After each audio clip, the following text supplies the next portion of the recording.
Section 8 of Aesop's Fables, a new revised version. The Father and His Sons. A father had a family of sons who were perpetually quarreling among themselves. When he failed to heal their disputes by his exhortations, he one day told them to bring him a bundle of sticks. When they had done so, he placed the bundle into the hands of each one of them in succession, and ordered them to break it in pieces.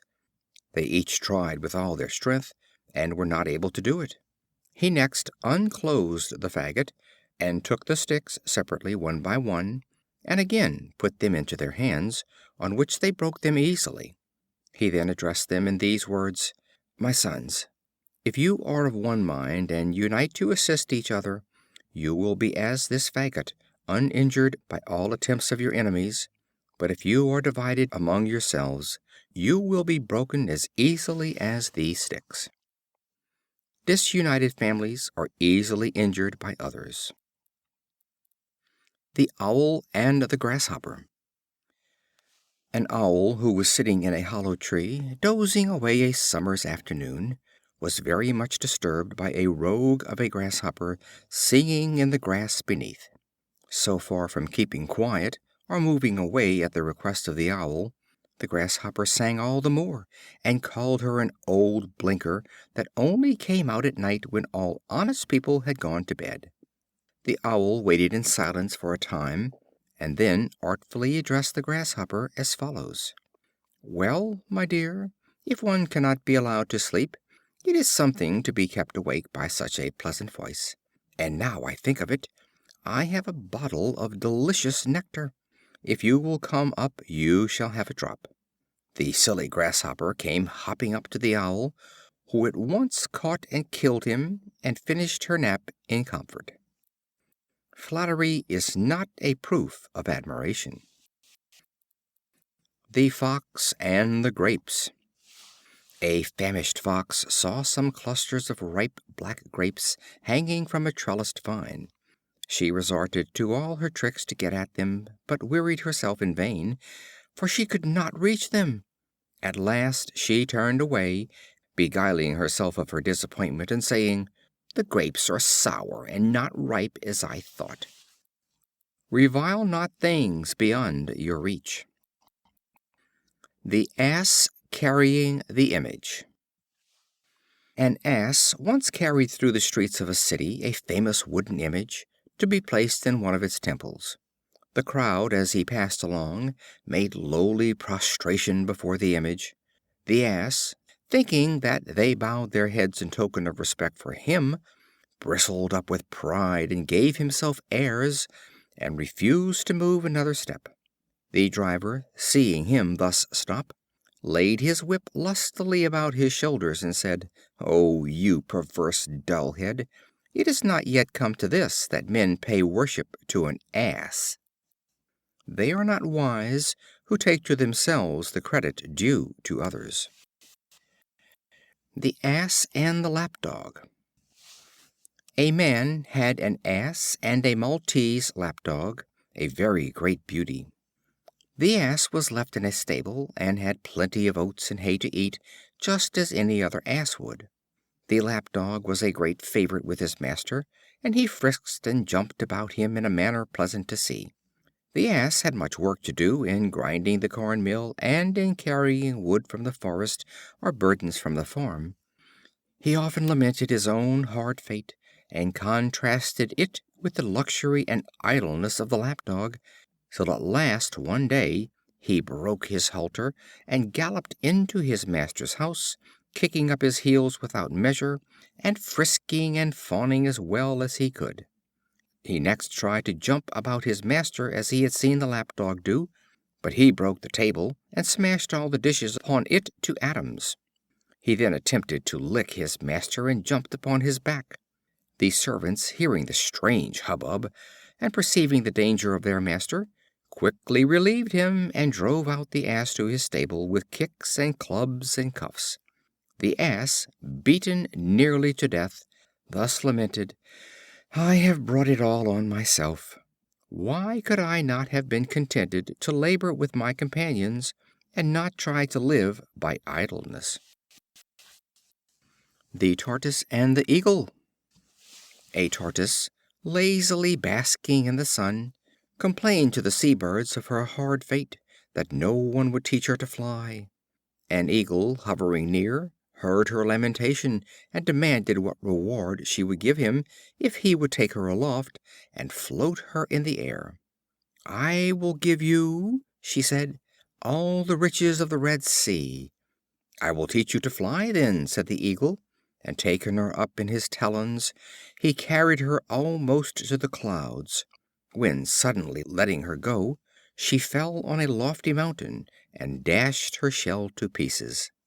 The Tortoise exclaimed in the moment of death, "I have deserved my present fate, for what had I to do with wings and clouds, who can with difficulty move about on the earth?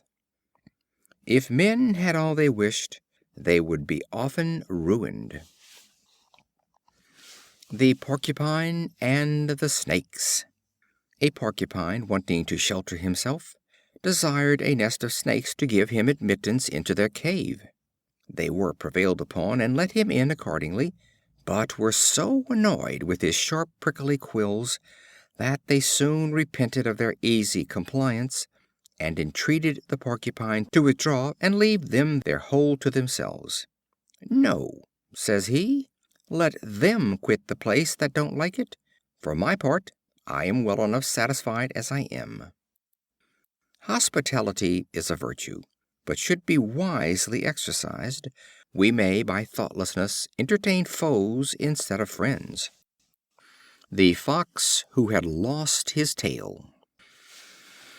A Fox, caught in a trap, escaped with the loss of his brush. Henceforth, feeling his life a burden from the shame and ridicule to which he was exposed, he schemed to bring all the other Foxes into a like condition with himself. He publicly advised them to cut off their tails, saying that they would not only look much better without them, but that they would be rid of the weight of the brush. One of them said, "If you had not yourself lost your tail, my friend, you would not thus counsel us."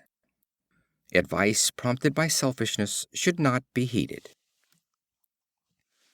The Old Lion. A Lion, worn out with years, lay on the ground at the point of death. A Boar rushed upon him, and avenged with a stroke of his tusks a long remembered injury. Shortly afterwards the Bull, with his horns, gored him as if he were an enemy. When the Ass saw that the huge beast could be assailed with impunity, he let drive at his forehead with his heels. The Ass and the Wolf. An Ass, feeding in a meadow, saw a Wolf approaching to seize him, and immediately pretended to be lame.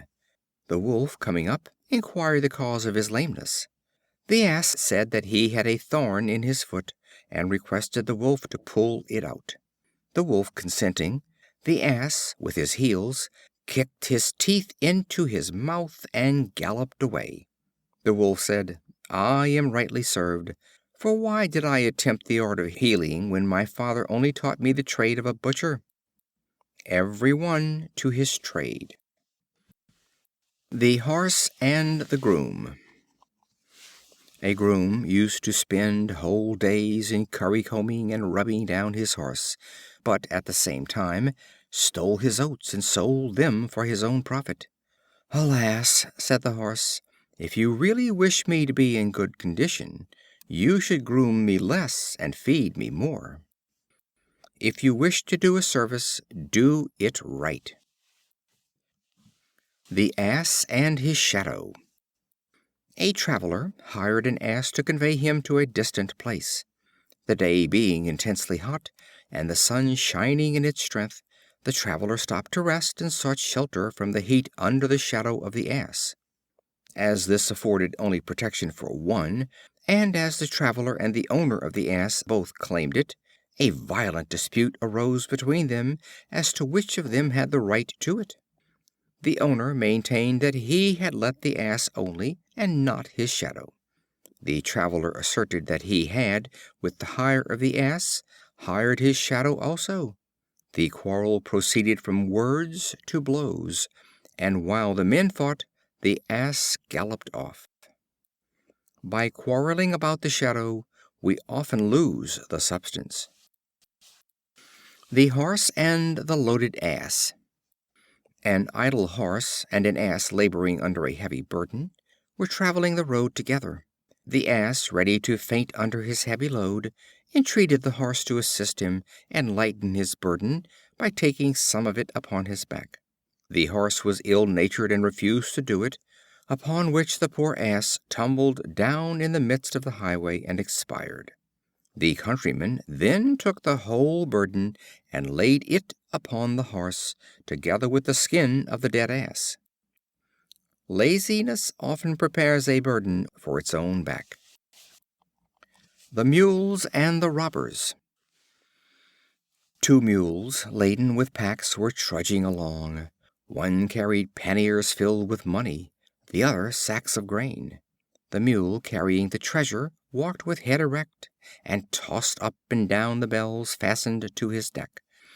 His companion followed with quiet and easy step. All of a sudden, robbers rushed from their hiding places upon them, and in the scuffle with their owners wounded the mule carrying the treasure, which they greedily seized upon, while they took no notice of the grain. The mule which had been wounded bewailed his misfortunes. The other replied, "I am glad that I was thought so little of, for I have lost nothing, nor am I hurt with any wound." The conspicuous run the greatest risk. The Lion and the Three Bulls. Three bulls for a long time pastured together. A lion lay in ambush in the hope of making them his prey, but was afraid to attack them while they kept together. Having at last, by guileful speeches, succeeded in separating them, he attacked them without fear as they fed alone, and feasted on them one by one at his own leisure. In union is strength. The Dog and the Shadow. A Dog, crossing a bridge over a stream with a piece of flesh in his mouth, saw his own shadow in the water, and took it for another dog, with a piece of meat double his own in size. He therefore let go his own, and fiercely attacked the other dog, to get his larger piece from him. He thus lost both, that which he grasped at in the water, because it was a shadow, and his own, because the stream swept it away. It is not wise to be too greedy. The Ants and the Grasshopper. The Ants were employing a fine winter's day in drying grain collected in the summertime. A Grasshopper, perishing with famine, passed by and earnestly begged for a little food. The Ants inquired of him, "Why did you not treasure up food during the summer?" He replied, "I had not leisure. I passed the days in singing." Then they said, "If you were foolish enough to sing all the summer, you must dance supperless to bed in the winter." Idleness brings want. The Thirsty Pigeon. A Pigeon, oppressed by excessive thirst, saw a goblet of water painted on a signboard. Not supposing it to be only a picture, she flew toward it with a loud whir, and unwittingly dashed against the signboard and jarred herself terribly. Having broken her wings by the blow, she fell to the ground and was caught by one of the bystanders. Zeal should not outrun discretion. The Flies and the Honey. A jar of honey having been upset in a housekeeper's room, a number of flies were attracted by its sweetness, and placing their feet in it, ate greedily. Their feet, however, became so smeared with the honey that they could not use their wings nor release themselves, and were suffocated. Just as they were expiring, they exclaimed, "Oh, foolish creatures that we are! For the sake of a little pleasure, we have destroyed ourselves." The Great and the Little Fishes. A fisherman was drawing up a net which he had cast into the sea, full of all sorts of fish. The little fish escaped through the meshes of the net, and got back into the deep, but the great fish were all caught and hauled into the ship. Our insignificance is often the cause of our safety. End of Section 8.